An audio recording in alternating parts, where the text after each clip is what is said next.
Yoga by Swami Vivekananda. Chapter 5, The Control of Psychic Prana. Of the three processes, the purification of the nerves, the retaining the breath inside and keeping the breath outside, the first and the last are neither difficult nor dangerous. The more you practice the first one, the calmer you will be. Just think of home and you can practice even while you are sitting at your work. You will be all the better for it. One day, if you practice hard, the Kundalini will be aroused. For those who practice once or twice a day, just a little calmness of the body and mind will come, and beautiful voice. Only for those who can go on further with it will this Kundalini be aroused, and the whole of this nature will begin to change, and the book of knowledge will be open. Om Tat Sat. No more will you need to go to books for knowledge. Your own mind will have become your book, containing infinite knowledge. I have already spoken of the Ira and the Pingala, currents flowing through the other side of the spinal column, also the Susumna that passes through the center of the spinal cord. These three are present in every animal. Whatever the spinal column has these three lines of action. But the yogis claim that in ordinary mind, the Susumna is closed. That action there is not evident, when in the other two it is evident, carrying power to different parts of the body. The yogi alone has a susumna opening. When the susumna current opens and thoughts begins to rise through it, we get beyond the senses, our minds become super sensuous, super conscious, we get beyond even the intellect and where reasoning cannot reach. To open the susumna is the prime object of the yogi. According to him, along the Susumna are arranged these centers of distribution, or in more figurative language, these lotuses as they are called.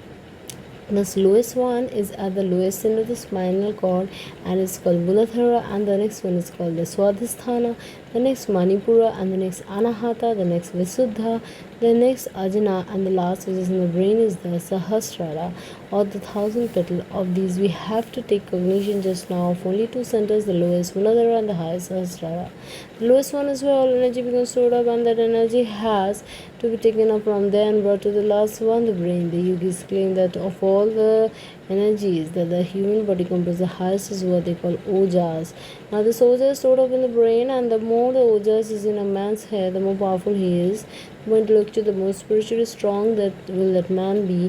This is the action of ojas. One man may speak beautiful language and beautiful thoughts, but they do not impress people, and the man speaks neither beautiful language nor beautiful thoughts, here his words charm. That is the power of ojas coming out. Every moment coming from him will be powerful. Now in all mankind there is more or less of this ojas stored up. On all the forces that are working in this body in the highest form become ojas. You must remember that it is only a question of transformation. The same force which is working outside as electricity and magnetism will become changed into love force. The same forces that are working as muscular energy will be changed into ojas. The yogis say that as part of the human energy which is expressed as sex energy in sexual function, sexual thought and so on, when checked and controlled easily becomes changed into ojas. And as this lowest center is the one which guides all these functions, therefore the yogi pays particular attention to the center. He tries to take up all the sexual energy and convert it into ojas. It is only the chaste man or woman who can make the ojas rise and become stored in the brain, and that is why chastity has always been considered the highest virtue, because man feels that if he is unchaste, he spiritually goes up, he loses mental vigor and strong moral stamina. That is why in all of the religious orders in the world that have produced spiritual giants, you will always find this intense chastity insisted upon. That is why the monks come into existence, giving up marriage. Their calm begins to be perfect chastity in thought, word, and deed.